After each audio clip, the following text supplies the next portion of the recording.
look at that. We're blocked again. Boom. Already? One job. Sorry, we go off a week and I already mess everything up. What's up, boys? My name is Jonathan Sawyer with Cinco Squad. Hope everyone had a great Thanksgiving. With me are my boys, Grandpa Jay in the corner, Mike DeSanto, and Pat in the festive hat today. Yeah.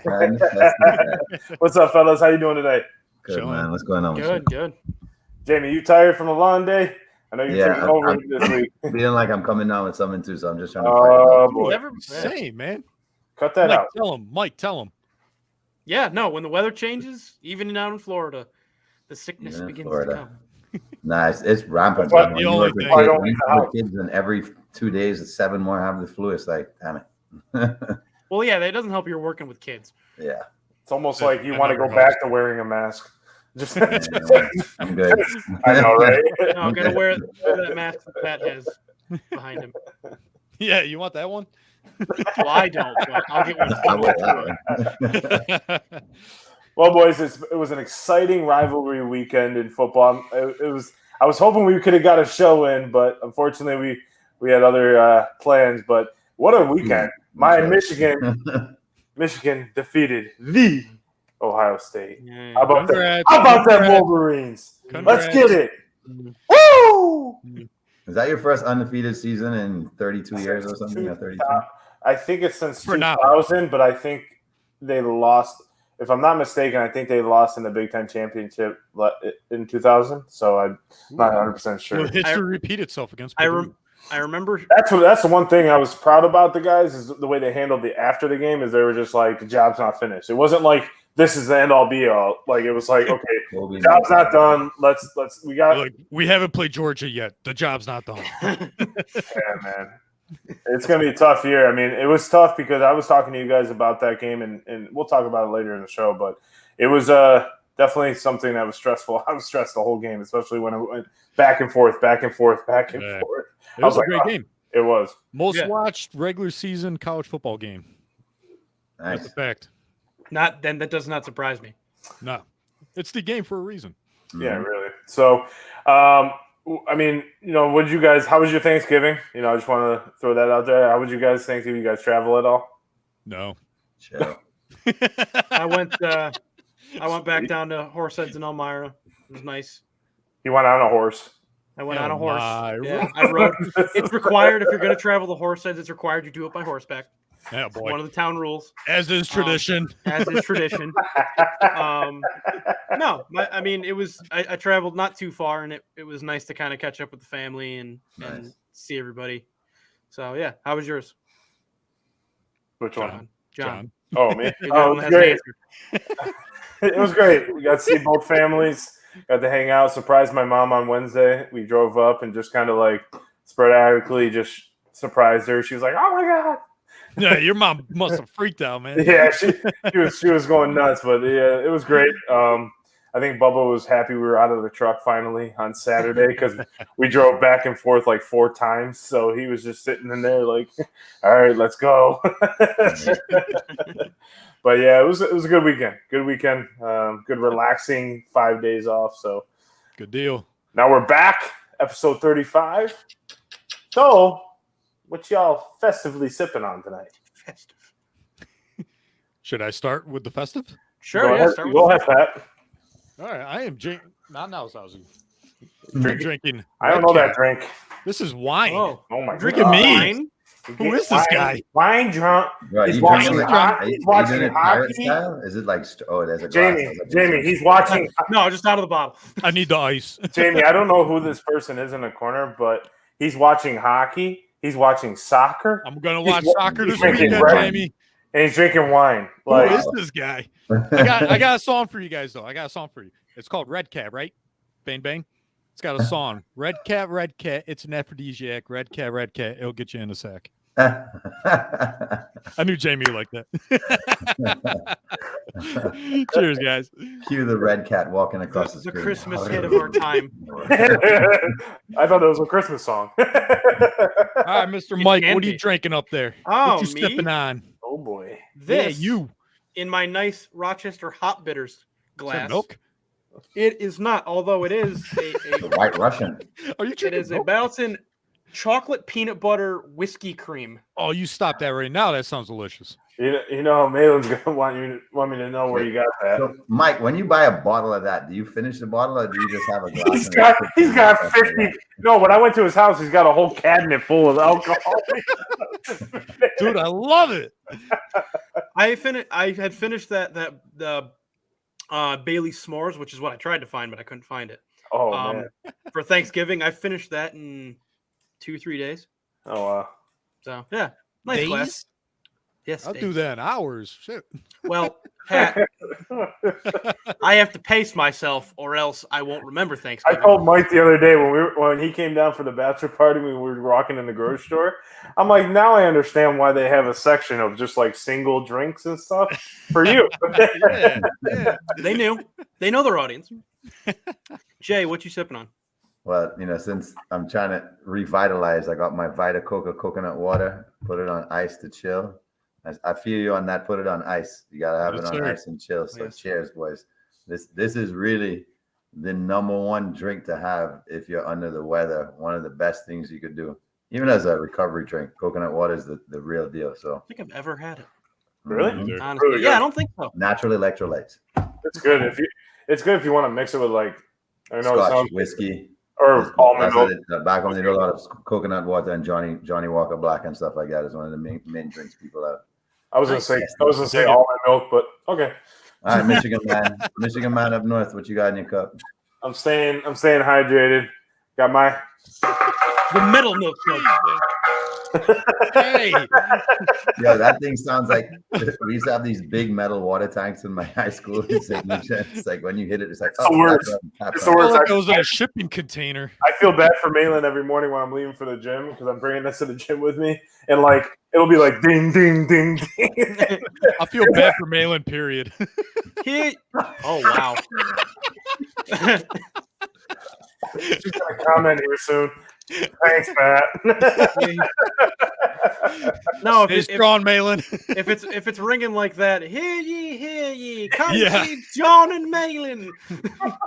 Bring out your dad. Bring it. Thank you, Pat. You got it? All right. Of course, Mike. that's so good. Mike, that's like you know. I'm gonna take a walkout music to the gym. Dong. Oh yep. Dong. Yeah.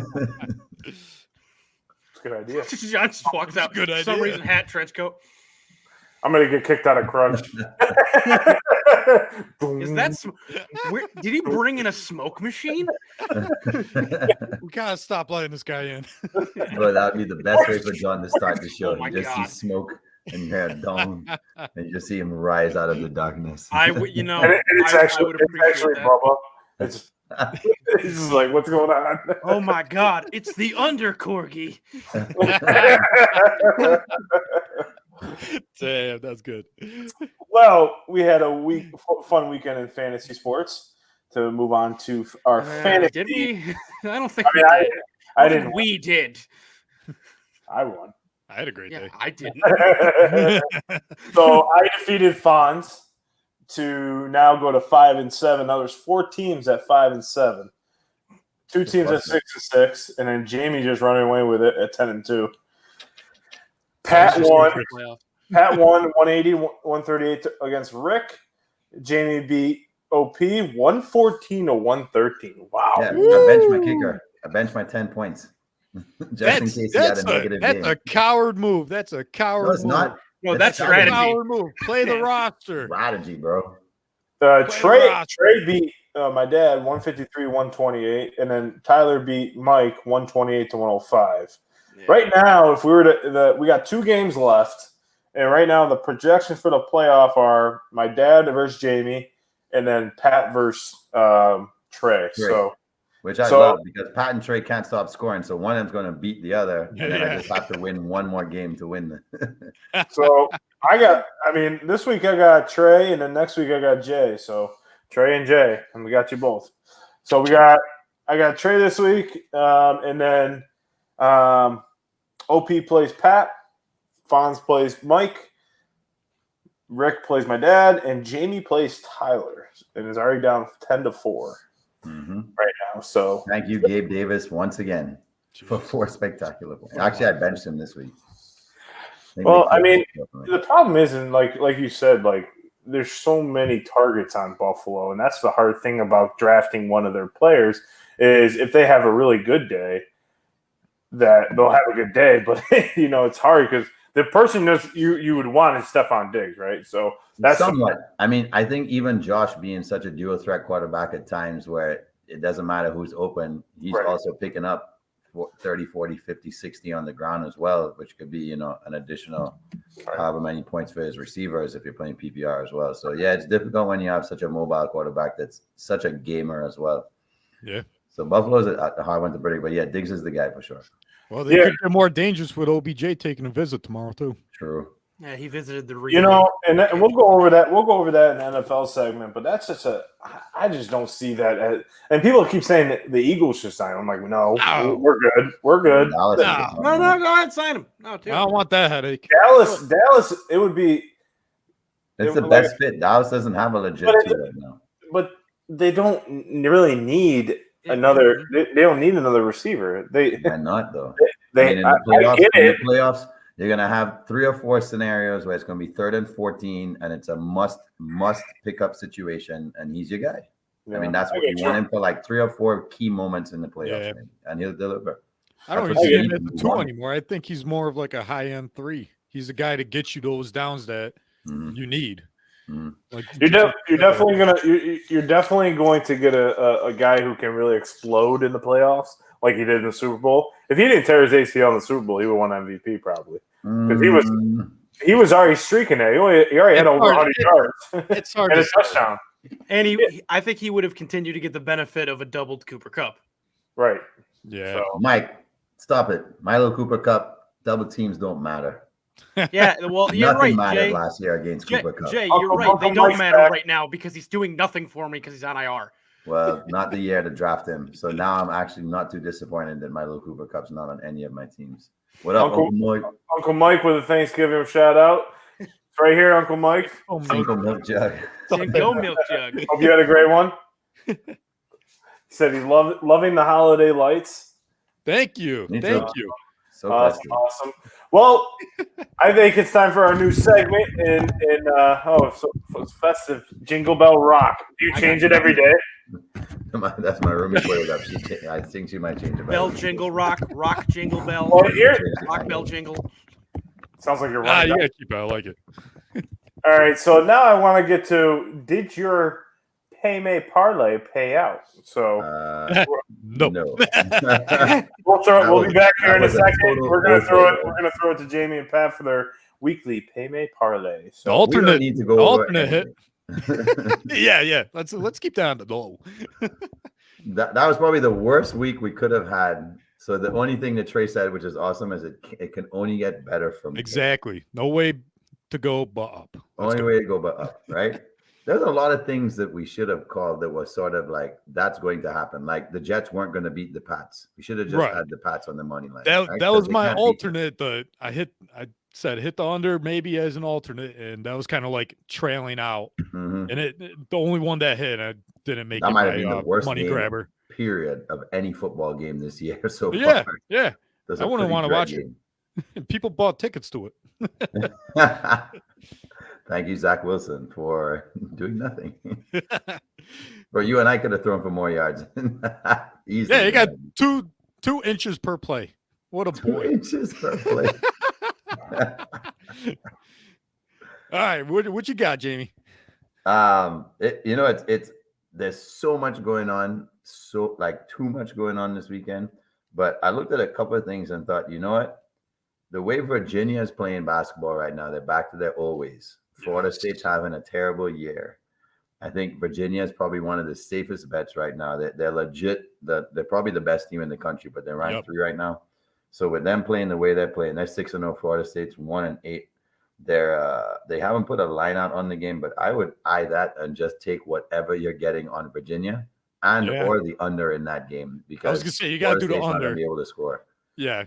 So that to me might be the team's safest bet of the entire weekend right now, based on both teams being at the complete opposite end. Virginia is just projecting that way towards national championship, and Florida State is projecting the total opposite way, where they could just be an absolute shit pit of a team this year. Yeah, I agree.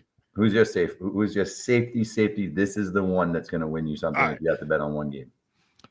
TCU -2.5 against Kansas State. Nice. Risky though. You don't think it's a bit risky because Kansas State had them on the ropes last time they played? It was 10 points. I mean, they can blow out. I could see it going either way, but the way TCU's been playing recently, I could see that easily going over 3 points. Yeah, they only need 3 points to win this bet. So, yeah, TCU's my safest at -2.5. TCU -2.5 is what you're going over Kansas State for the Big 12 championship. So you don't think there's a chance where that gets wild and maybe they have that same scenario where they run the kicker on the field, win by 1? You don't think on the money. No. I think this will be a safe one. This will be a safe one. They're playing for a playoff position. Okay. I think they got to blow them out. They got to make a statement. They got to get in. Okay. So this one I know a lot of our American viewers aren't going to like, but the Netherlands to win on Saturday would be my second one. So the Netherlands over USA. Are they the team to beat? And no, the Netherlands are playing very uninspired football. When we get there, I'll talk about that a little more. But Netherlands over USA to win. So that's on the money line. I would take them. So that's my second one of the week. What you got? All right. Second one is Commanders at Giants. The over-under's 40. I'm going under. Division game. Division game. It's Heineke is it 40 or 40.5? What is it? 40. Okay. Straight 40. It's Heineke against Daniel Jones. Division game. It's going to be sloppy defense play.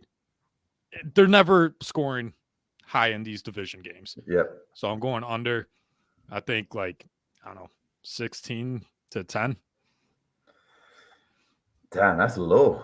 That's how I'm feeling about this game. Is the weather going to be crappy? I don't even know. Let's look this up.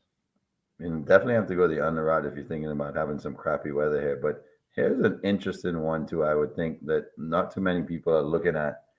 And right now, who's going to start for Green Bay? And should they be getting 3.5? I mean, should Chicago be getting 3.5 or should Chicago? I was looking at that. I was worried about taking anything because I don't know who's starting. Yeah. And Justin Fields starting.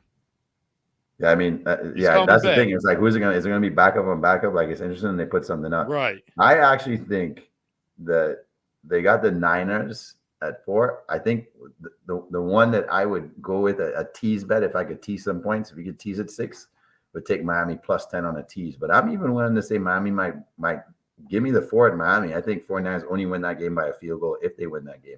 Really? I know it's in San Fran.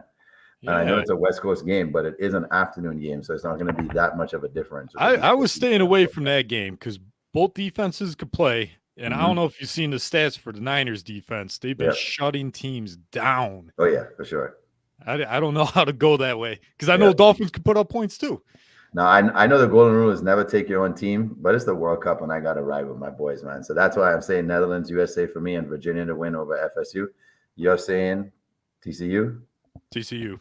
And the Commanders and Giants under. So that's our big 4. Are we adding a 5th to it? Are we going to throw in that wild card where we got the 5?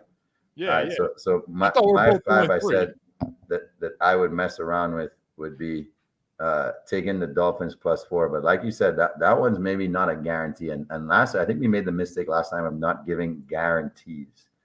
So all right, I got a guarantee if you got a guarantee.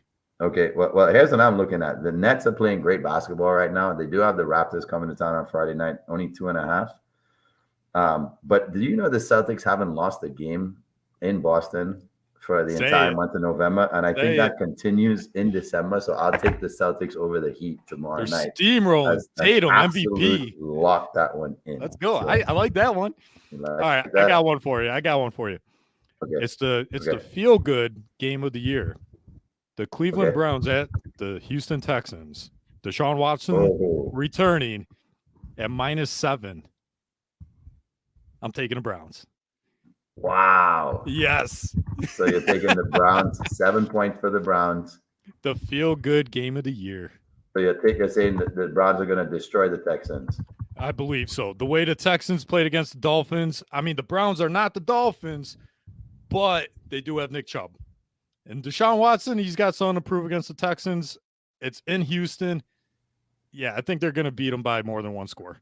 All right, let's invite the squad back in here to see what these guys have to say because we got to decide on which one we're going to drop right now. So, gentlemen, yes, sir. The 3 that I have are I'm taking my boys, the Netherlands. I'm breaking the golden rule here. Never bet on your own team, but the Netherlands will beat the USA. Pulisic right now, whether he plays or not, he's not playing at 100%. That's a big boo-boo for the United States right there. So I got the Netherlands over the USA. I got Virginia to beat FSU. That's college basketball because Virginia's playing ridiculous basketball right now. Pat has TCU to cover at 2.5. The Commanders and Giants at under 40. And then the 2 we probably have to debate are: would you guys add the Celtics over the Heat on Friday night, or the Browns to cover 7 at Houston this weekend? So Deshaun Watson revenge game. So because I think the Texans are going to play with a little bit more spunk than they have. Yes, I said spunk. I think I don't like that pick, but I also don't like the Celtics pick as well because the Heat almost beat the Celtics the other night without Jimmy Butler. So, I mean, if I'm going to go something, I'm going to probably go with the Celtics in that one because I think the Texans are going to play a little bit more up on that game. I mean, it's going to be a little bit more emotional. So you think the Browns or the Texans can lose by more than one score? Oh, you took the spread. I thought it was just straight up. I'm sorry. So he said the Browns are going to cover 7, so that means the Browns have to win by 8 to win, and not to push. Okay. I think the Texans are going to win, but I think it's going to be a close game. So, okay. All right. That's what I'm saying. So that's what I'm taking. I would take Jamie's bet in that aspect because I think that the Texans are going to play a little bit. It's going to be a close game, I think. I don't think it's going to be a blowout. What about you, Mikey? Yeah, so I agree with those 2. Those were the 2 that I was on the fence with. I was also kind of on the fence with TCU because I feel like Kansas State might come in and shock them. But honestly, I do agree that I think the Texans are going to beat the Browns. So let's kick that one. Ooh, got 2 Texans pick. You guys think they're going to get their second win? I just think they're going to play Super Bowl, right? They circled this. They circed this in the preseason. Do they even care? Do they care? I think as a team they care because he gave up on them. When he wasn't even suspended. Right. He could have played when he was there. They never suspended him at all. They could blame him for the franchise. I mean, I know it's poor leadership and they made some very bad hirings, but they could blame him for the way that the franchise has kind of taken a downhill slide when they were kind of competing for the playoffs for years. I'm going to circle this one. If my pen works. I mean, there's so many. Look, there's so many good games on this. I was going to say, this was really hard to pick. It was actually games that I actually was like, oh my God, this was right here. I also had another one just to throw it out there. This would be like the over-under for the Patriots-Jets game that we had. Yeah. I have Chargers +1 at the Raiders. I think Chargers just flat out win that game. Here's what I'm surprised about. Chargers at the who? Raiders. That pick right now is at 55%. Everyone taking Chargers on. I don't understand. I guess they think the Cowboys are going to score a ton against the Colts. I don't understand why the over/under was crazy too. 44.5 on that game. Yeah, like the Colts can't put up. They can't score. Like they scored the Steelers. They couldn't even score 20 on the Steelers. So I don't see how that goes past. I think that's an indictment on the Cowboys' run defense. Yeah, and Jonathan Taylor. They're very good. They're very good. I think Vegas is baiting people on that. That is also probably the case. So just so we have, we're going with Commanders, Giants, Netherlands, USA, Virginia, FSU, and then are we going TCU to cover 2.5, and Celtics. Okay, just want to make sure. So those are our pay-made parlays. Let us know if you guys go with that, and I don't know how it works, but so enjoy it. We didn't wager on it last time. We got to wager on it this time to see if we get. I'll send you the money. Pat, you know how to do it? $5 each. Yeah, I'll send it to you. All right. $20 parlay. My brother gave me an interesting stat. He said if you had put £2 on Japan and Costa Rica to win today, which they both almost did, the payout would have been £450. So every dollar you bet, it would have been a $225 payout per dollar. God, you got to work out just to put a bet in? Basically. Lose 2 pounds. Come on. Well, let's see if those pay out. Pat, I'll send you the money. Everyone send the money by the end of the show. We gotta get the app back. We're enticing Pat. It could be our Christmas. It could be our I'm Christmas working gift. on this, man. $5 could afford you all of your Christmas gifts. I went to Addicts Anonymous, and you guys getting me back in the game, so I'm on the wagon. I'm on the wagon. Take this coin, throw it out of here. Get the out of here. Don't go get it. But man, I mean, something that Jay and I were talking about this week is about, and it brought up the topic idea, is having no title favorite in college basketball. Is it good for college basketball?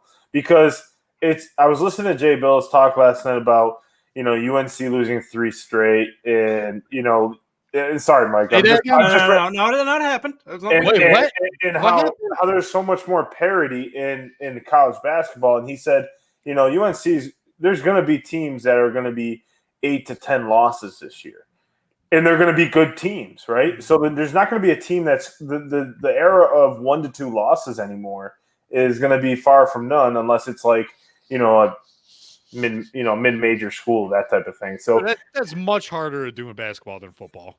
Very so much, yeah. You got to be Memphis playing nobodies. Well, no, Kentucky almost did it 10 years ago. Well, that's what I was saying 10 years ago. But now there's so much talent. There's so much, and I think what it stems to. What it stems to is ultimately that I don't think there's enough room in the NBA now, because there's so much youth in the NBA now on these rosters there's not enough. Like, a lot of these players are like, oh, well, if I go to the league, I'm just going to go to the G League, or I'm going to sit on the bench for 3 years. Mm-hmm. Why not just sit 3 years in college basketball, build my skills with these Hall of Fame coaches, and continue to grow and build my name up? So, I mean, what do you guys think? Mikey Mike, what do you think? And I'm not throwing a shot at UNC. I think they're a good team. I was just saying they've lost 3, but they've been tough games, and them losing 3 isn't a record to them as a team. It's just they're playing top 25 teams. They are the team that lost 3 times, though. So is Syracuse. So yeah, but we're not. We're not UNC. We're not. I mean, UNC is like so good that they lost 3 games in a row. Like, that's crazy, right, Mike? Yeah, except for, strangely enough, none of them were to Colgate. Colgate's a tournament team. Colgate's hard, okay? Colgate and Bryant are Division I. Colgate shot 57. We're talking about your visit to the dentist. Mike, go ahead. Exactly. No, I think it's not like the UNC's gotten, and a lot of these teams that have more losses than you'd expect, it's not like they're getting blown out. There's a lot of teams that are getting those 5-point losses. Right. And I think it is good for college basketball because it makes things so much more exciting throughout the season. Yeah. It's not like we're watching the top 5 or top 10 just blow everyone out and they go undefeated until they hit conference play. Mm-hmm. Yeah. We're getting competitive games early in the year, which is exciting. And yes, it is disappointing to watch as a UNC fan. It's disappointing to watch them lose these close games that, you see them making mistakes that they should fix. But then again, you got to remember, again, it's early in the season and there's still guys that are getting used to gelling with each other in a lot of these programs. Mm-hmm. Yeah. I mean, you could tell from watching UNC perspective, like as an example, Pete Nance is a phenomenal player. Mm-hmm. He just is still trying to gel with the system that Hubert Davis runs. And I think they are going to be a good team further down the line, just like a lot of these teams are. But I agree with you. I think it's a combination of there's just so many more ways to get to the NBA now. Like, because not only the G League, you got guys going straight to the G League instead of college. You've got guys going overseas instead of college. Mm-hmm. And they're entering the draft too. Both international players and, like, for example, LaMelo Ball just went and played in New Zealand. Right. Instead of going to college. Just skip. So I think it is smart for these guys to stay. Plus the transfer portal, like college football. You got so many guys moving around to different programs. Like St. Peter's just made a run in the tournament, right? You're stealing all the points. All but one of okay, now we can stop. Yeah. All but one of their really good players from that run transferred out to a bigger program. So I mean, I think it's good. Yeah, I think it's good for college basketball overall because I think it makes things more exciting. Yeah. Jay, what do you think? I think that sorry, Jay, I didn't mean to cut you off. I mean, I was just watching before we got on the show Creighton versus Texas. And that was a great first half. Creighton's a good team. It's a good team. Always got a good team. And then I just watched Houston for the first time, and wow, Pat, you were right. They are. So here's my thing, right? They move the ball better than any team I've seen this season. They score at any different parts of the court. They're bigger than most teams. It's just incredible to watch. It really is. So maybe the assumption is because, first of all, 2 teams from Texas are now the 1 and 2 teams in the country. And then you have a very, very surprising Arizona sitting at 4 and Virginia at 3. I mean, Arizona lost 3 guys to the NBA. And, I mean, these guys were their guys. They have so much talent on their roster. And then you have Zach Edey sitting there with Purdue at 5, and that guy could dominate. And 7'4" dominant center. He reminds me of Ildrunas Ilgauskas, who used to play for the Blazers back in the day, right? No, sorry, yeah. I mean, just a lot of talent, but it's crazy that maybe we're undermining that Houston is the favorite and the team to beat right now, and then it's whoever else is going to make it into the Final Four. Because Houston, to me, looks like a lock as the number 1, lock. Even if a man goes down, Houston is a next man up kind of team. So it's not like they're going to fall off that far if they lose a particular player, because nobody's scoring 26 a game for them. The entire team is locking teams down defensively. And that's how Sampson builds his rotation, right? So to me, it's like, I know John and I spoke about this, but as you said, looking at them, and then I started looking into what they're doing defensively, it's crazy how insane they are gelling already as a team. They're dangerous. They might be the title favorite. But I think other than that, it's like, who else is willing to come into the tournament and try and win this? Because it can be it might be one of the more wild tournaments this year where you see a lot of low seeds going through again. The Blue Bloods may not even make it near the Final Four this year. Yeah. And that's probably a good thing for college basketball, because it was almost an all Blue Blood Final Four last year. So one thing I have to point out is that I think a lot of the teams are starting to play each other more, not afraid to play the bigger schools, because of what Mike said before, is that there's so many games around the season that if you have 2 or 3 losses and it's to good teams. So I'm going to read you off one team in particular that I was very impressed with their out of the conference schedule, because that's what we talk about down the line, right, when it comes to seeding. Gonzaga has played Michigan State. I know you're going to say Gonzaga. Texas, Kentucky, Portland State, who's going to be a tournament team, Purdue, Xavier, Baylor on Saturday, and Washington, and Northern Illinois and Alabama. Damn.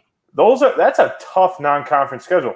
The reason why I say this is because I went to Houston, and not to knock their schedule. I mean, it's just whoever they get to play, right? So they're not playing those top guys. So I wonder if that's going to hurt or help them down the line, because let's just say they're number 1 right now. They're number 1. I'm saying in the sense of like who they've played. They played Northern Colorado, St. Joe's, who's rebuilding, Oral Roberts, Texas Southern. Oregon's their only team that they've played. They won by 10. Kent State, they were in a defensive battle, 49-44. Norfolk State. So you're saying, are they battle tested when tournament? Correct. Like Gonzaga has gone through these close games where they've had to play like the Blue Bloods, like you're saying, like the top 25 teams, where Houston really hasn't. Is it better to take your lumps early and then kind of learn from that? Or, I mean, I don't really know. You know what I mean? Like John, to your point, I think we can look at Gonzaga in the previous years and see they not playing anyone, and then they make the tournament and beat everyone, and go pretty far in the tournament. I think Houston is the same level, where they're not playing the upper echelon competition, but we've seen them in the tournament very recently make a run. Yeah, it's going to be interesting. Winning is addictive, and then as you keep winning, you want to keep winning, especially the way they're winning too. It's going to be interesting to see this Houston team go play in the Big 12 next year too. It will. Play Kansas twice, play Kansas State twice, Iowa State. You know, it's going to be fun to watch that. I mean, more than football now. Like, it's funny how that works. Like, same with the ACC. You know, the Big Ten is going to get UCLA and USC next year, so it's going to be interesting next year.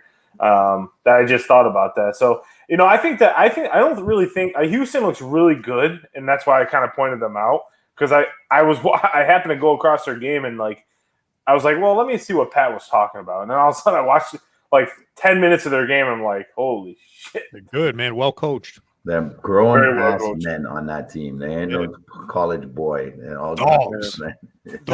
Their big test comes on December 17th at Virginia. Yeah, Virginia, right. That might be a 1-2. By the time that rolls around, that might be 1-2. Yikes. As much as it hurts me to say this, how about UConn? Danny Hurley's got that team rolling. I hate to say it because I hate UConn. But they're up to 8-0. They're at number 8 in the country. He's got those boys rolling right now. Yep. Alabama looks great. Indiana basketball is back, which I hate. Indiana basketball is back this year. Yes, they are. And then like Arkansas is great. Tennessee's got a good. There's a lot of parity. Tennessee is huge. Tennessee is so they could put their big lineup. They're long, they're lanky, they're athletic. They play tough defense. It's like certain matchups in the tournament they happen. Pat, that's what I'm gonna be definitely saying. Take the under. Yeah, I was watching someone with this guy. He makes more in March Madness than he does for the entire year 10 times. He 10x's in March. Pretty much what he could do any other month. Because there's certain matchups where it's inevitable. And some stats of like bashing Syracuse about the Colgate loss. Last year, Colgate shot 58% from 3 last year. And they're shooting 52% from 3 this year. So they're a very good team, and they're probably going to be a tournament team this year. You mean from the I'm not saying NBA free throw line, you mean? No, from the 3-point line. They shot 19. They made 19 threes in that game. So, one team in that game was an NCAA tournament-bound team, and it was not Syracuse. Yeah, let's just leave it at that. They made 19 threes. And last year they made 18. They keep playing us, and they keep getting a record. So we can all agree that it's pretty good that we can sit here and say we have no clue who's going to be in the Final Four this year. Correct. Yes, that's fun. And that's fun. That's what makes March all worth it, man. You got to watch the tournament. I want to see some teams roll in there like George Washington again. Just kind of get in George Mason. Yeah. George Mason. Yeah, let's get George Mason in there. Loyola Chicago. The transfer portal is helping all these teams from mid-majors up. I mean, Illinois, Syracuse just played them. Their whole team was constructed by transfers and of the Big 12. Yeah. The one dude won a national title with Baylor. The other guy made it to the Final Four with Texas Tech. I think Elite 8 with Texas Tech. Yeah. So exactly, Pat. So what's going to happen? I think Texas Tech was in the Final Four, wasn't it? Wasn't it Texas Tech? Elite 8. UNC and Kansas? No? Oh, no. Mike, who beat UNC? Who did UNC beat? UNC beat Duke. UNC beat Duke. And then I think Kansas beat Texas Tech. Kansas beat Unless they beat them in the Elite 8. I will fact check. Do a fact check on that. But what I was saying here was these coaches, let's just throw Jim Boeheim in there. We got to hit the transfer portal, and if you don't, you're already behind.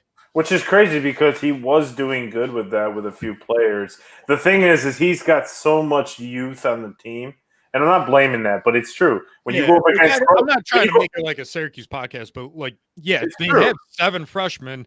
It's a rebuild, and people getting on his ass about his losses. Like you have an ineffective guard in Girard, and you have 7 freshmen. What do you expect? Going against guys like we just mentioned that played in the Final Four, have played on the big stage, have contributed on the big stage. We lost the three biggest minute contributors and point contributors, and now we got trash on the team, minus the freshmen. The freshmen. The freshmen look great. I think in a few years they'll be a well. Yeah, I was going to say Syracuse next year. Watch out. Because their freshmen are very talented. If they all stay, I think one of the things, and Jay Billis said it too on College Game Day last year. He goes, "What is going to be in Seth Greenberg?"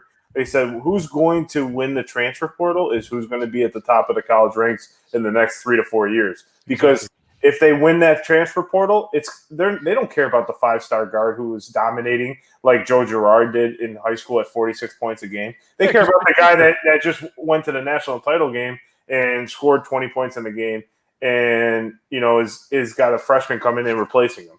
So, however, Shannon Sharp looked so good the other night playing for Portland. The kid had 23 at the end of the third. I thought you meant 19. And he was by far the best The kid tight in the end? entire class that came to the I thought you meant the tight end from. Yeah.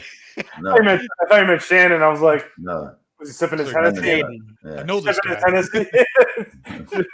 I mean, he looks like he can still play football, though. I mean, It does too. Yeah. Before we move on, just the answer to that question: Texas Tech lost in the Sweet 16 to Duke. Okay. And Kansas beat Villanova. Kansas beat Nova. Yeah, so it's pretty much a blue blood final in a sense. I mean, Final Four. I don't think it'll happen this year. No, I don't think so either. but what I will know that happened is my Michigan Wolverines. I do We'll will lose to know. Georgia in the national. I do will know. I do will know. My English good. Yes. Yes to this.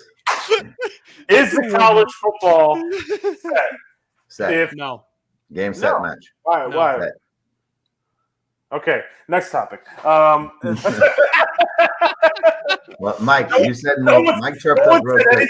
Yes or no? So Mike obviously thinks What's that the yes or no? but TCU is going to lose, right, Mike? So who's Yes, losing? TCU is USC or gonna TCU? lose. Or both? So TCU's Mike, gonna lose. So Mike, if TCU loses, All right, Who do guys, don't pay me then. so Mike, you say TCU is going to lose this weekend at Kansas Right. State, who they've Yep. beaten this season already. Who replaces them? Ohio State or Alabama? Ohio State. Ooh, I don't know. I think I agree with Jay. I think Bama gets that edge. I don't know why, but I just had that feeling. Right, but we've discussed I this just had before. that. We've discussed this off the podcast. I get it's the SEC, and I always say this. I'm always the one that's like, it's the SEC. It's the SEC. 2 losses in the SEC is like 1 loss in any other conference. But at the same time, Ohio State has looked good in every game they've played. Except one. I wouldn't say that. They didn't look good against Northwestern. They didn't look good against. But they won. They took Maryland. 3.5 But you're quarters saying, to look good you're against saying they Notre Dame. win, but you're saying they look. There's a difference between looking good and escaping. Okay, There's a so difference. they They either got have the wins or W, look good. man. Yeah, I'm with Mike on that, man. But that's not looking. That's a difference. So they didn't look good against Northwestern. They didn't look good against Maryland. But they still won. I get they won, but I'm just saying that. Okay, so I'm saying they've either won or looked good or both. Okay. They're There's a one. difference, I'm saying. Yeah. So, Yeah. Mike, I'm going to disagree with that. I think I think with a 1-score loss, if Kansas State comes back to beat TCU or in an overtime situation, TCU still gets in. No. A couple of things that you have to look at. Yeah, a couple of things you have to look at, Yeah. right? Yeah. Is TCU is the only team playing a top 10 team right now in the conference championship. They're the only of the top 4. They're the only one playing a top 10 team at the moment. Which is kind of So bullshit. they're not going to if you think credit the about it. loss as a bad loss because Kansas State is a top 10 team right now. That's what the committee is saying. So I don't see it as a bad loss, even though they lose that. Because what do you compare? Ohio State not winning a conference championship, but TCU going to that conference championship and losing to a top 10 team? No, I'm Okay. comparing it to the fact that Ohio State's only loss on the season was to the number 3, now the number 2 team in the country. You're right, but It might that as loss well have been prevents the them Big from Ten playing championship. in that championship game. So TCU took the step. They had the undefeated season. Their strength of schedule is better than Ohio State's. They're at 9 right now, and they moved up substantially because teams in the Big 12 overachieved. A lot of them did, like a Kansas State. So the significance of their season and their body of work to me says if the game is close enough where it's overtime or it's that we've seen a lot of teams go for 2 to win, I could see Kansas State sticking it to them and risking it for the biscuit. If they lose by 1 point, I don't see them dropping them out of the top 4. I think the top 4 is the top 4. Honestly, I just think that I agree with If you, Jay. Utah wins and you don't think Ohio State gets in if Utah wins? What? Utah wins and you don't think Ohio State gets in over USC? I think the top 4 are the best 4 in the country right now. I know, but Utah wins and you still think that USC gets in? I've seen scenarios there.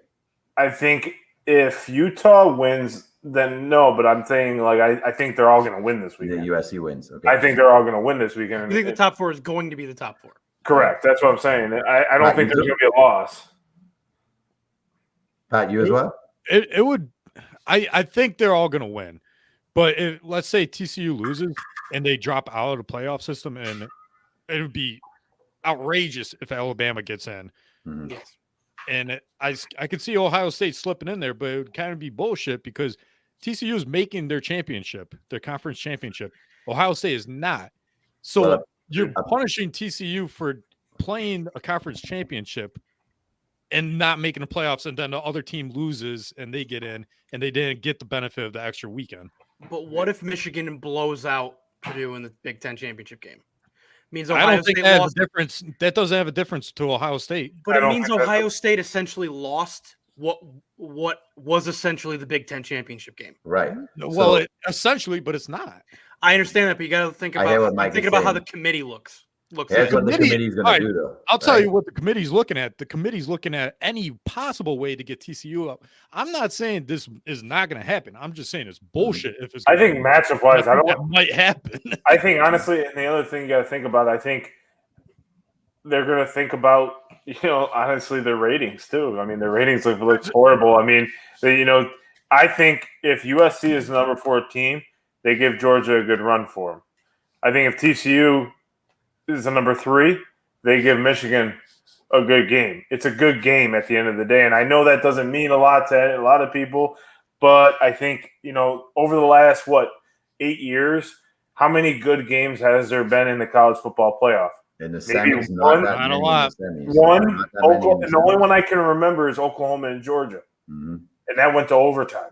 Mm-hmm. And then the national championship game between, Bama and, Clemson in all those years. But, there hasn't been a lot of good semi games, and I think that plays a factor to them. I mean, granted, in 2 years it's not going to freaking matter because now they just went to 12. Right. I don't know if you saw that. Should have been. So I think the committee is aching for both TCU and USC to lose, and here's why. Wait. And here's why. You say your point. I'll say here's why. Because then they set up an Ohio State Michigan rematch in the semis, Alabama Georgia rematch of the national championship. So I think the committee is aching for both those teams to lose. All right. So you're looking at the teams. I'm sorry, Mike. I just got to get this out. No. Go ahead. Because you guys are looking at the teams and what people want to watch. College football is also a money grabber and want to go after big markets. They'll get USC in there, get the LA market, they'll get the West Coast market, make it a continental playoffs. Everyone's going to be watching these.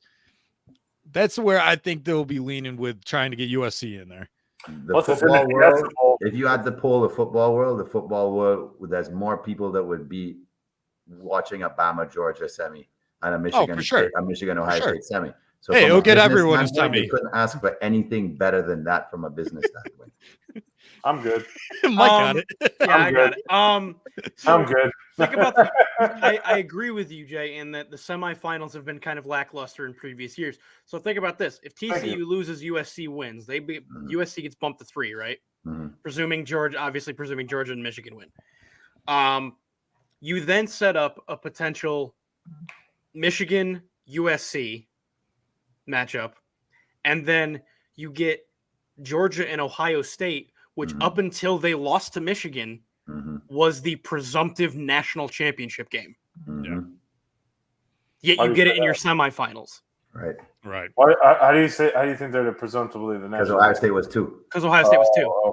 Okay, I got you. And stayed there all year, basically. Yeah. Right. It was literally Georgia, Ohio State for until last week. 10 weeks. Yeah, which good on Michigan. I know.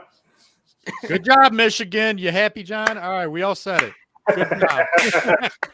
Here's the deal, John. Here's what I'll bet you this. I will do, because they do this on Dan Patrick a lot. I'll do a pie to the face if you guys beat Ohio State 3 times in a row. I'll do a pie to my face 3 times after that game next year. Oh, next year? Or this year. Or this year in the semifinals. Well, the thing is, I will buy a Michigan hat and wear it.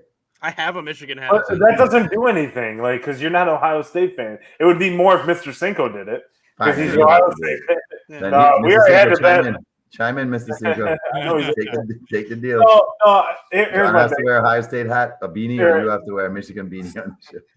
So my thing is, I just don't see, I agree with Mike that, it ultimately was the Big Ten championship last week.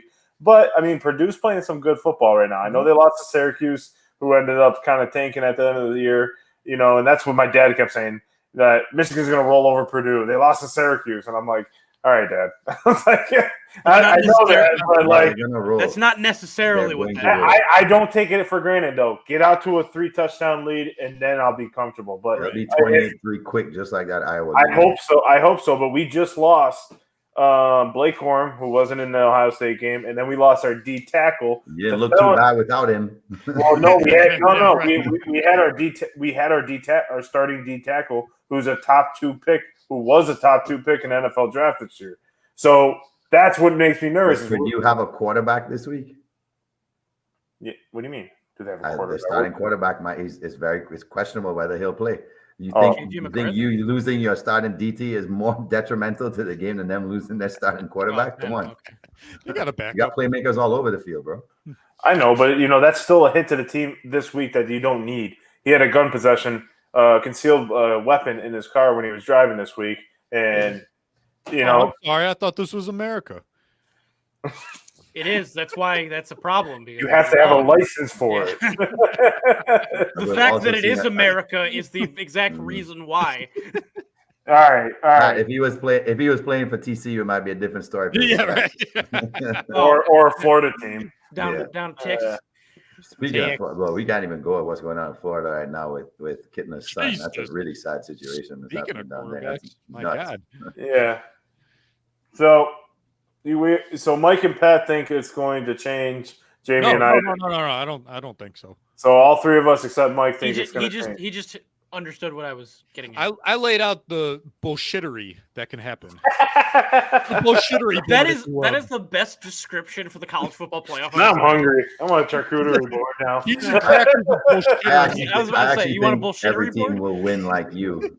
Yeah. But it would be very, very interesting if USC and TCU blew it. It would get very interesting because those matchups are pretty awesome to me. Yeah, okay, then we're very chaos. awesome matchups because they're true Georgia's rivalry matchups. Georgia's in regardless. For chaos over. They're not gonna. I mean, they're not gonna. I think that's the only team that's secure at this point. Yep. Pat standing in the flames of the college football playoff. Continuing our football talk, we can move on to our NFL. Are the NFL top teams starting to separate themselves from the pack? Because there's now, Philadelphia, and as you can see it in the corner there, Minnesota. You got Kansas City and Buffalo. Not Minnesota, not Buffalo. I'm not even picking those teams right now. I think Buffalo's way overrated right now. Buffalo will be there. Also, technically, they lost a lot of talent on the defensive side of the ball. They lost a lot of talent. Yep. They'll get it back. They'll get it back. Von Miller? Poyer? The two teams to me that are trending. The 2 teams trending way up right now in the AFC are the Chiefs and the Bengals, actually. And I kind of see a potential rematch of the AFC Championship going leaning that because we've seen a lot of teams go back and repeat. Well, everyone kept saying, I know we said it a couple of people on this podcast said it, that Patrick Mahomes was going to be hurt by losing Tyreek Hill. And you and I think, Jay, said that I think it actually helped him because it allowed him to spread the ball around more. Allowed him to have more options. Spread the ball all to Travis Kelce.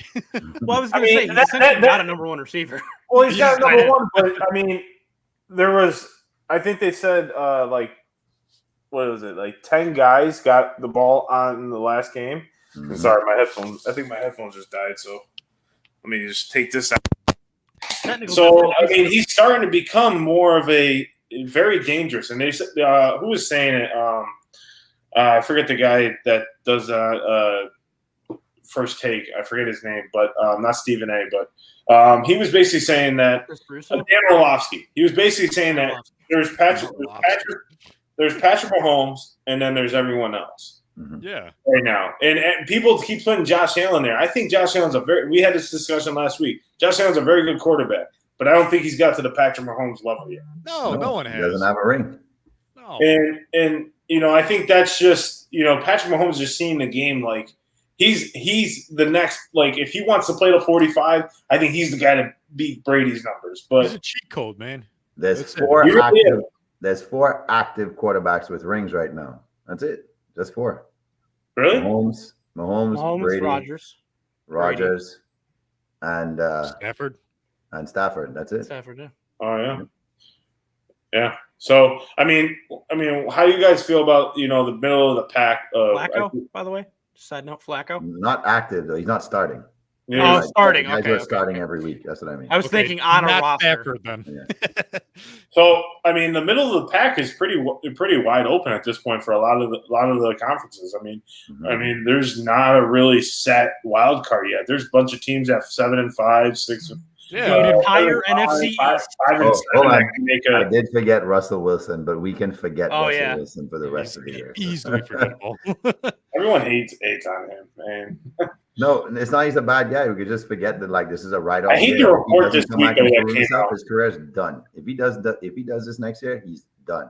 I'm not done though. I'm not done. I have to just say right now, I apologize to King Derrick Henry for the debauchery of me actually thinking this guy was going to drop out of the top 5 this year and not be the guy in the NFL. Whenever he wants, it's insane that whenever he wants to. It's his world, man. That's it. Even with an offensive line that's not as good as it was. That's what makes me nervous about Philly this weekend is our rush defense has been very questionable over the last 4 weeks. Davis coming back, not worried. Very questionable. It doesn't matter. I mean, it doesn't matter. Exactly. Boom. Jordan Davis is in. Doesn't matter. Okay. You heard it from John. So let's answer the question though. Let's go around the board and answer the question. If the top teams are separating themselves, the top teams in each conference right now are the Chiefs and the Eagles. Are they separating themselves from everybody else? Right. Yes. I think the Eagles are playing at such a high level that it's so hard to defend because it's as much as we hate Chris Collinsworth, but he kept over and saying it they're losing a guy on the defensive side of the ball because they're putting a spy on Jalen, and that guy still isn't getting to him. Yeah. And the same thing goes to Patrick Mahomes. So it's almost a triple threat. Run, pass, run. That's what RPR they're running. So it's it's just such a hard team to figure out. And then they're going to get Dallas Goedert back. They're going to get, like Pat said, Jordan Davis back. We're going to get him back. The Chiefs are playing at an all-time high right now, and I think they're going to go into Cincinnati and it's a revenge game for them. I think they're going to play a lot of tenacity on Sunday night. Only 2-point favorites though. I think they got a lot to prove because they actually did lose twice to Cincinnati last year. Correct. They got a lot to prove there. Mike, what do you think about the Bird game? Nothing. Say nice things. Say slow. Say nice things. Say it slow. They're the best team in the NFC. Ow! Hold on, say that again. No, you only get it once. You only get it once. What are you recording? We're recording right now. Oh yeah. No, yeah. I don't know. It was just a blank screen. I think it's. We still got on record, baby. I think the Chiefs and Eagles are separating themselves. I think the non-separation comes after that. I think all the teams after that aren't very far apart. But yeah, I think the Chiefs and Eagles have so far shown that they are the best teams in their conferences. The other two after them are the Vikings and the Dolphins. I was going to say, the Bills aren't even leading their own division. The Dolphins are scary good. And Mike McDaniels I've been watching those hot takes he's been talking. He's really He's a cool dude. Well, the thing is, relaxed. He was talking to Tua on the sideline, and he was basically saying, he's like, bro, I was looking at your film from high school, and bro, your technique was trash. You were terrible. Middle of the game, he's telling him this. And it's like, that's one way to keep your quarterback loose, right? You kind of take out the significance of having to perform, and you keep his mind on the next moment and not on what may have not happened. Or he's a very good coach when it comes to that, is being able to get into the psyche of players and relate to them. Break them down, build them back up. Mm-hmm. And he's been to the Super Bowl. So he's been in big-time games with San Francisco. And so he knows the pressure that it takes. And he's seen the pressure, when you're like Jimmy Garoppolo, had a lot of pressure in that Super Bowl game, against the Chiefs. And I think it's going to do well for Miami in the playoffs. It's going to settle them. I like them 4 points this weekend. He knows that defense better than anybody else in the NFL. Yeah, but that defense is like nobody else in the NFL. 100% agree with that. You realize that's why I've started them every game in our league, even if the matchup was best. Yes. What Niners. Oh, okay. San Francisco 49. They're a scary team. They're a scary. I was gonna say the Chiefs are separating themselves in the AFC. The Niners, not the Vikings, could give the Eagles a run for their money. Yes. Easily. Especially with adding Christian McCaffrey. Yeah. That solved a lot of offensive issues they were having. Oh my God. That's Shanahan's like wet dream getting McCaffrey. Nobody would be surprised with a Chiefs-Niners Super Bowl. Nobody would be surprised with a Chiefs-Niners Super Bowl. Hey Kyle, I traded for Christian McCaffrey. All right, we all got our old faces in. Good. JD just No, I said that on the Monday night game against Arizona, and like I don't know why everyone hated on Jimmy Garoppolo so badly. Like I know he's like older, and I wanted him to come to Tampa. Brady was supposed to retire. He's won. He's won. That's all he's done in his career when he started is won. So like, how can you sit there and like hate on a guy? Like I get you draft your future, but like he throws 10-yard, 5-yard drops. Sometimes that's all you got to do. But that's all he does his whole career. Brady done it too, and he's got over 100,000 yards. I'm not comparing him to Brady, but I'm not saying he is Brady, but I'm saying like that's who's done it, right? Well, so wasn't that his mentor? Garoppolo has won so many games without a passing touchdown. He's won so many games without a passing touchdown. Win is win, man. Yeah, a win's a win's a win's a win. No, that's not. Trust me, Pat. It's a group project where he does 10%, 90, 10. That was inaccurate math. I'm very tired. Hold on 1 second. Garoppolo, Stafford, Geno Smith, Kyler Murray. Who's the best quarterback in the NFC West? Geno Smith, if we're going by stats. He's the most accurate quarterback. I mean, I would take Stafford. I would take Stafford on my team. Yeah. I would take Stafford. All healthy Stafford. Yeah, all healthy because Stafford was a prime time Stafford. Like he was. The second is Garoppolo. Fair enough. But here's what we always underassume. Who is going to win us more games? And Jimmy G has won more meaningful games than all of those guys combined. Okay, but Matt Stafford did play for the Detroit Lions. No, I'm just listen, and Matt Stafford has a Super Bowl win. I'm not knocking that Stafford is the best quarterback in terms of what he can do as a quarterback, but we keep misjudging when we talk about who you want. I want somebody who can help me win.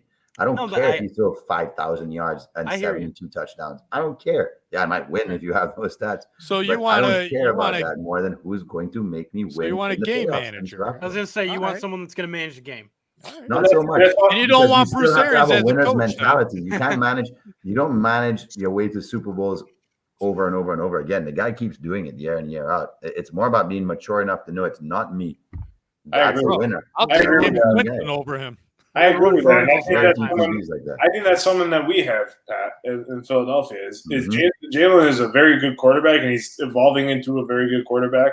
Yeah. But right now, I think he's managing the game in his own mindset. Remember at the beginning of the year, I said you have your guy. Hold on. Before you argue what I'm saying he's looking at the game as. Oh, I am. Hold on. Like, continue. So what I was saying is that I think that he's. If he doesn't have like last game, he threw for 153 yards. He didn't need to because he kept managing the game the way he needed to. And then over 100-yard rushing in the first quarter. I love that. And he rushed for almost 185 yards, which was awesome.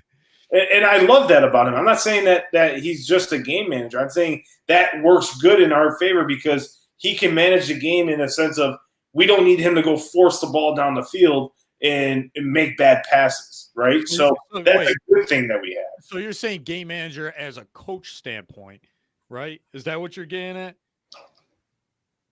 Yeah, pretty much. Okay, I'm saying game manager as you're not taking risks down the field. You're not extending the pocket. You're not trying to get that first down with your legs. That's Jalen Hurts. Yes. Jimmy Garoppolo is, okay, I went check down. I got nothing. This guy.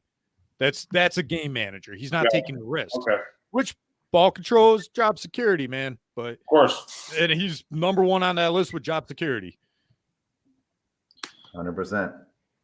Not 100 because Trey Lance is there. Jimmy Pornstar G. Yeah. So I can hate on this dude. The dude's fucking handsome. He's fucking rich. He went to a Super Bowl. Yeah, fuck that guy. He used to play for the New England Patriots. Go on, you can hate. Why is your jawline so perfect? God damn you! You're a football player. You're supposed to be all like cut up and scarred and like beat up. Just a quick thing is, looks like he got out of a GQ magazine after the game. When LeBron James started balding, my dad was very excited. He said, "Good, he can't have everything." Can't have everything. Well, speaking about football players, Jamie, we'll throw it to you to your favorite, the World Cup knockout stage. We actually get to talk World Cup on Cinco Squad. It's only a minute long, so you got the last 60 seconds. Y'all could agree on. We could agree on this, right? With all the hoopla going around with every other sport, the World Cup has stolen the center stage, and especially in the USA now, with the USA making it through to the round of 16, right? The big deal for the U.S. men's national team. Weren't that impressive in terms of how they looked, but they played England better than any team has played England, even better than Italy played England in the Euro finals in a while in terms of like at a top tier level in a tournament. So kudos to them. But this World Cup has been awesome because a ton of surprises with huge teams being knocked out early. Belgium is out there, a top 3 team. Germany is out once again in the first round. And then you have teams like Japan, Morocco, Australia, and Senegal getting to the knockout stages of the tournament. Same thing we're saying. It seems like sports is getting to the point where you don't think your team's out of it. And that is great from a global standpoint. It's great in the NBA. It's great in college basketball. Even the NHL seems to be opening up. I mean, I hate it, but the Boston Bruins look like they can't lose a game in Boston right now, right? Like they are playing great hockey. You don't like seeing them back in the mix, but it's incredible that the World Cup is even where it's been. You have to wake up I've been watching games at 5 a.m. I've been tracking games. Even having to do that, like you feel like I'm interested enough to do it. But there are still 2 names out there, and the World Cup's hoping that they keep winning, and that is Messi and that is Ronaldo. And they have staged the World Cup for the 2 of them to meet in the finals if everything works out utopian. Wow, it's almost like the FIFA is corrupt and rigged. Wow, they are. but Pat, there's no evidence of that. No, not a documentary. I agree with you. I went to this local restaurant that we usually go to. Her cousin, Malin's cousin, came down. We went to and I didn't know it was like it was packed. It was like a Tuesday, and at like 1:00, and we went to the restaurant. It was like slammed, right? And I was like, "What's going on?" And I didn't realize that like I think USA was playing their first game, and like all of a sudden, like I've never heard this place erupt during Dolphin games like this. So like it was like they scored their first goal and everyone went nuts and like throwing popcorn in the air. I was like, what the hell's going on? It's the only tournament. You're right. Like it's the only tournament where everybody has one team. Right, exactly. Everyone kind of like they won't cheer for the hockey team and they won't cheer for the basketball team like that at the Olympics. So it's the one thing where everybody really says we're all in this together. It's pretty interesting. World Cup is. I think I actually watched my first soccer game the other day, the whole USA game. I watched the whole thing, and it was pretty exciting. I mean, against England, you got God, come on, against Iran or England? What? Against Iran or England? Which one? Iran. I never watched the other 2, but I did watch it. And like Mike was on the phone with me. He's like, "You'd be a terrible broadcaster." I'm like, "Kick the fucking ball in the net! Come on!" It's like 75 feet. That's the only game. I'm like, John, they don't shoot from there. It's like half field, and I'm like, "Kick it!" I'm thinking like hockey, like give and goes, like go, come on, let's go. It's not like it's a lot more tactical way to try and create openings. Yeah. So Jay, who's your pick? Since I don't really have an idea who could win, I guess USA. I'm going to so tomorrow concludes who's going through to the round of 16. We know that Brazil and Portugal have already qualified, so it's just they'll have 2 more teams that join them.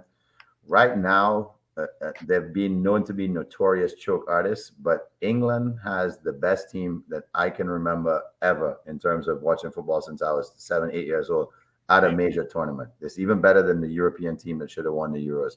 They have young talent their form is incredible because they're playing on teams that are on top. Arsenal is playing at the highest level they played on years. So I hate saying it because I would love to see Messi win one. Argentina is looking okay. They're playing good enough to win, but England is dangerous right now because they can score they can score at will almost right now. They have so many weapons. The midfield is sound. The defenders are playing great. That USA game was almost like, it was weird to watch them play that game because they were uninspired. It's like they didn't care. They knew, like, you know what, we're gonna have a draw, and they played that way. So England, France, Argentina, and I'll go out on a limb and I'll say there will be a surprise team. Morocco. And that surprise team might be Morocco. the USA. America! Yep. America! Fuck yeah! Who do you play for? USA! Had to get a miracle code in there. Yeah, of course, you must. Yeah. But you know what? Yeah, The star of the stars so far, Kylian Mbappe and the French team, who's the defending champions, he's playing out of his mind. And France shouldn't be playing as good because they're missing two of their best players in the midfield. So never doubt the heart of a champion. It's going to be great. Like it's going to be a great knockout tournament. When it gets to the knockout stages, it's going to be a lot of fun because of those other, like Senegal can beat England, which is cool. Morocco can beat Spain, which is cool. Like they're going to have great matchups where teams can get beat that shouldn't be getting beat. So it almost feels like March Madness a little bit with like the Cinderella countries. So yeah, but the games are at before we start the squad.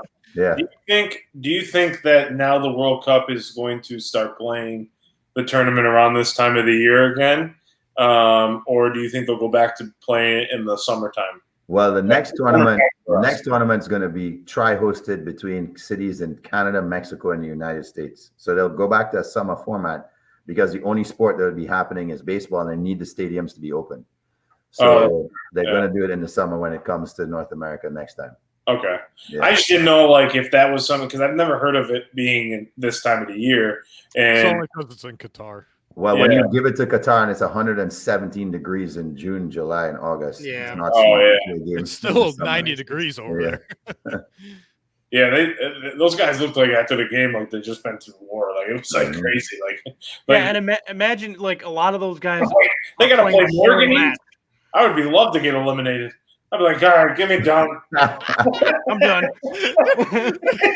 Bro, the heart when they go to the fans with like a couple minutes to go, the agony on the fans' faces when they know their team's gonna be eliminated, it almost makes you want to cry for them, bro. Some of these people are, it's like their life is about to end. The Iranian fans were like dead. Yeah.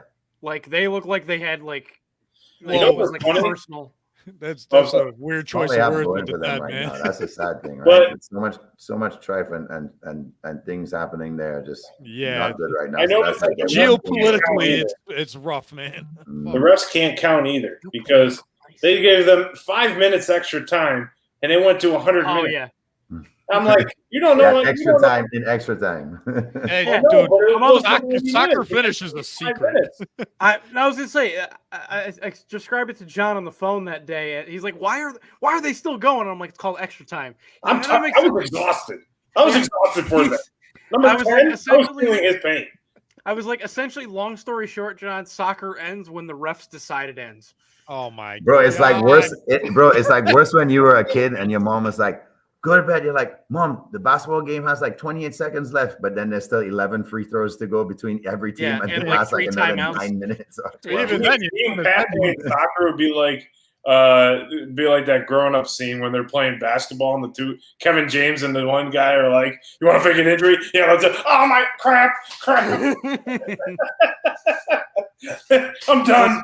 Well, soccer players fake injuries all the time anyway, but facts. Well, Jimmy has England, USA, Argentina, and you said Poland?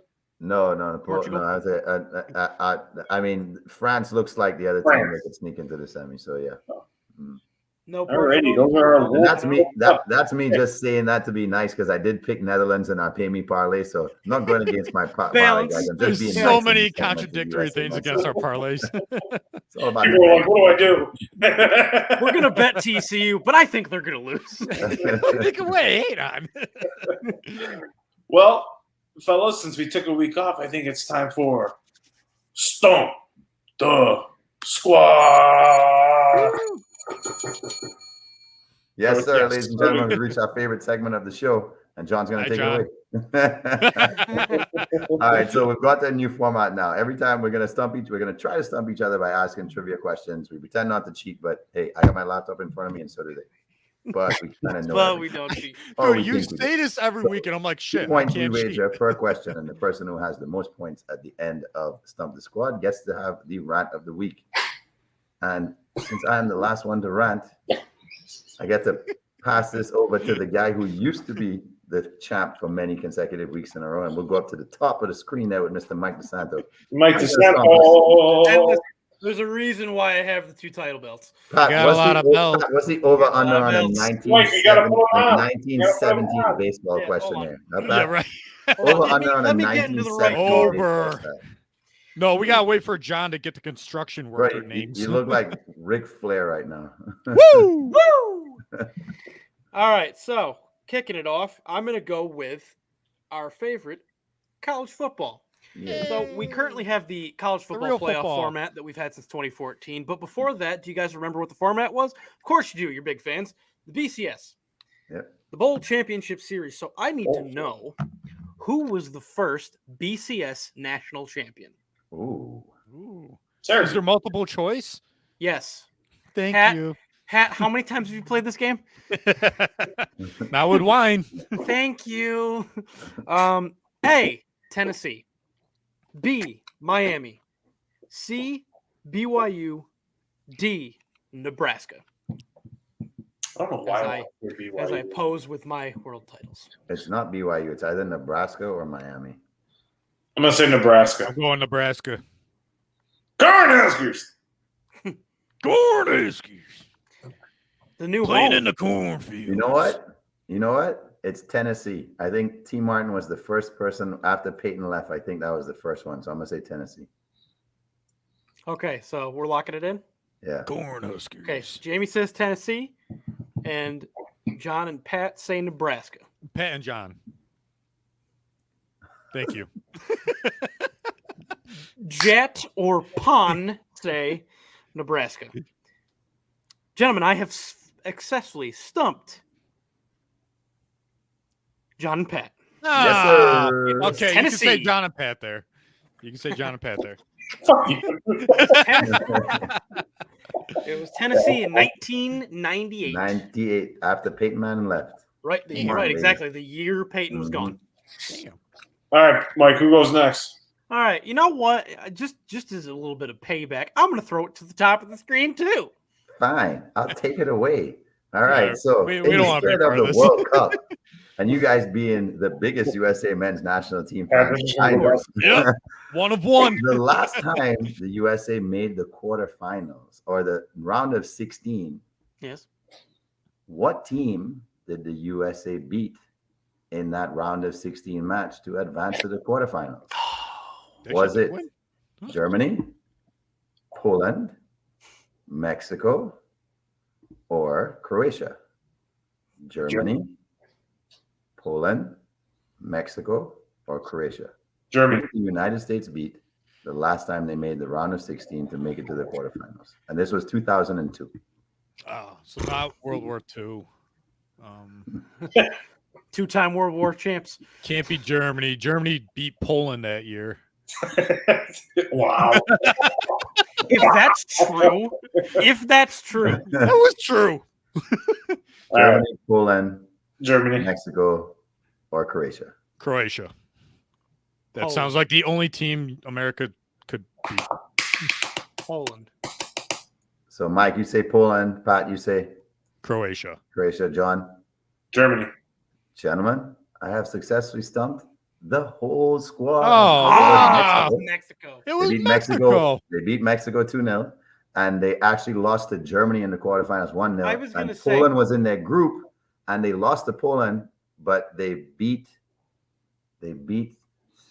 who is it? They surprised to go on to the knockout stages. I can't remember who they beat, but they won the last game to get into the knockout stages and surprised a pretty big country at the time. I was going to say 2002, there's no way in hell they beat Germany. No.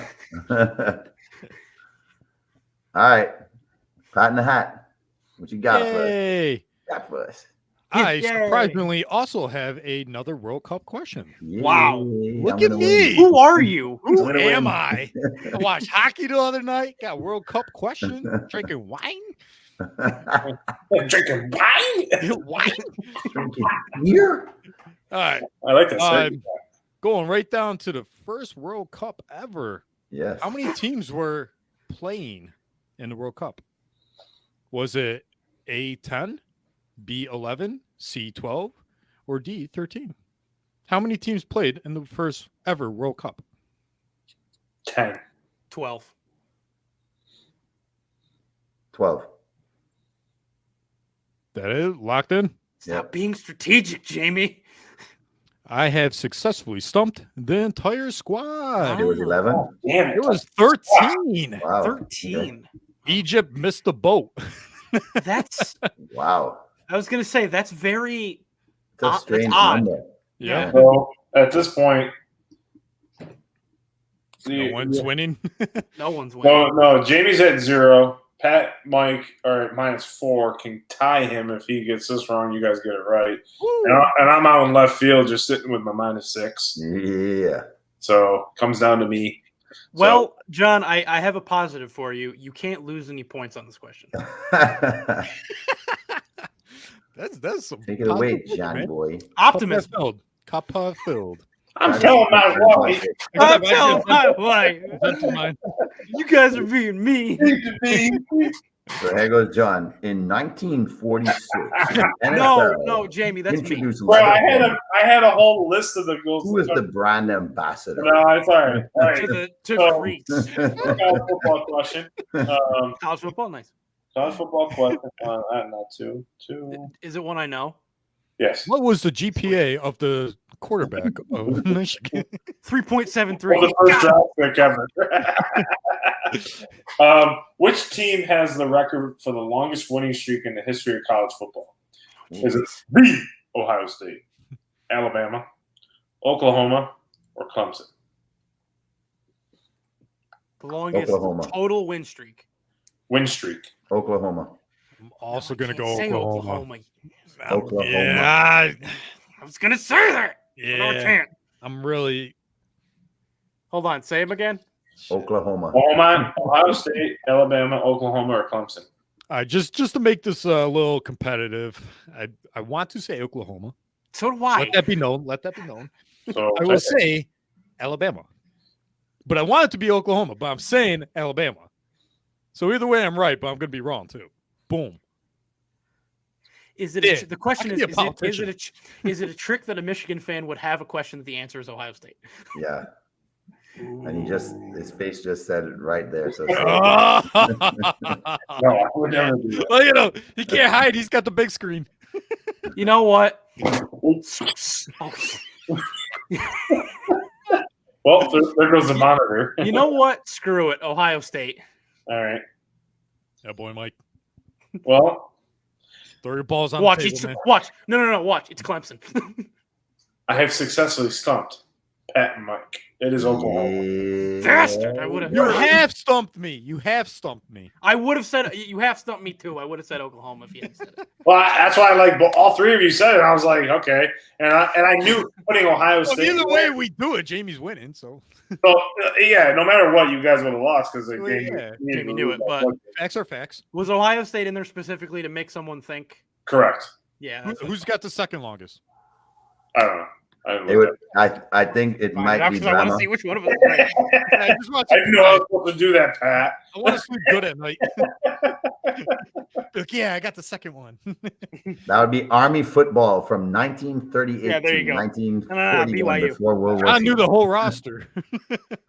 Jamie, go ahead, take it over. You got your All rant. right, guys, you know where I'm going with this, of course. The greatest Jingle spectacle, bell rock, baby. greatest spectacle on the planet right now, be it the World Cup. I think it's awesome that they have found a way to, amid everything going on near that part of the world where there's been a lot of turmoil, they decided to say, look, even though we know there's a lot of corruption that surrounded Qatar getting awarded the World Cup bid to host it, it's good for the first time ever to have the World Cup in this region in the world. And that's really what they're trying to do, right? They're trying to spread the game out and really give people an opportunity to be a part of this beautiful game and to be a major part of it.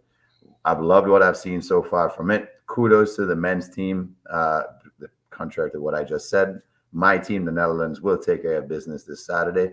But it's fun still living in the USA that they're relevant because people are getting excited about soccer We call it football every week. I get excited about it every week. It's exciting to see. It's really cool to see people excited about it.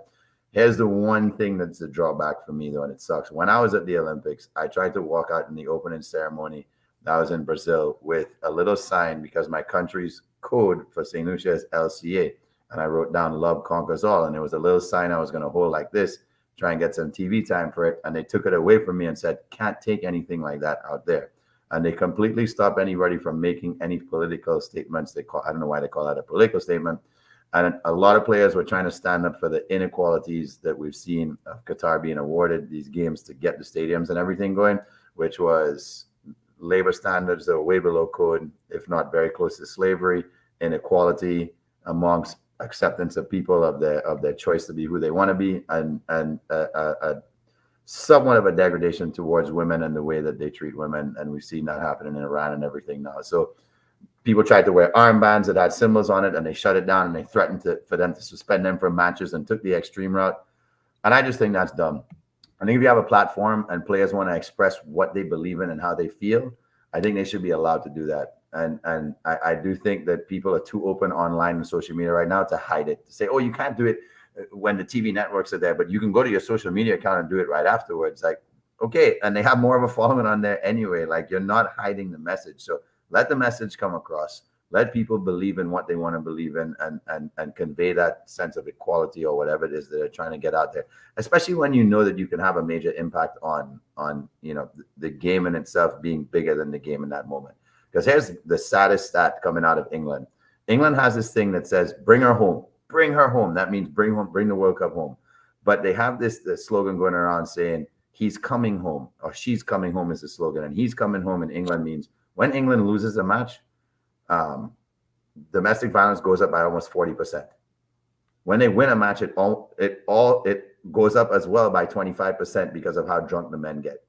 And unfortunately, with alcohol being cut out at these games, we have seen no incidences of hooliganism, people fighting, or anything happening of that sort at these World Cups. So it's suffice to say that alcohol in some cases does become a very big problem in sports. And it has happened before in the World Cup where it has become a big problem. So there's a lot to give thanks for with this World Cup, that being one of them and bringing that awareness about. But I'm just happy that the beautiful game is going to be around for 2 more weeks where we will crown a World Cup champion. And hopefully it's going to be the Netherlands. I think they did ease up on the armbands too. I think they're allowing some armbands with like rainbow colors. I thought I saw something about that. Maybe after the match. They definitely did not allow it in the beginning of it. Yeah. But I think they eased up and allowed some rainbow symbolism going on, which is different. Yeah. I mean, ultimately, it's sad to say that people can't handle their alcohol. They can't, no, and be smart about it ultimately. And like that's the shitty part. It's like it took eliminating that factor to act like, even though to act like a normal human being, not act like a drunk idiot. So it's kind of interesting on that factor. When you throw alcohol into play, people start acting stupid, and then they make it a poor excuse. Oh, I was drunk. That's no excuse. Never. You don't have to throw things on the field. You don't have to run onto the field. You don't have to punch that guy that's cheering on his team, and stuff like that. You don't have to do all that stuff. So, that's an interesting topic idea for one of these weeks. But yeah, I mean, hopefully the USA brings home the World Cup, and we're going to bring home the World Cup of podcasting. So USA. Well, everyone, thanks for tuning in. We had a great comeback show from Thanksgiving. Hope everyone had a great one. It's going to be a sports full weekend. Thank you. I practiced. Well. Hope you guys have a good weekend, and we'll be here next week for episode 36. Follow us on YouTube, Facebook, Spotify, and Instagram. See you guys next week. Goodbye. Goodbye. Penis.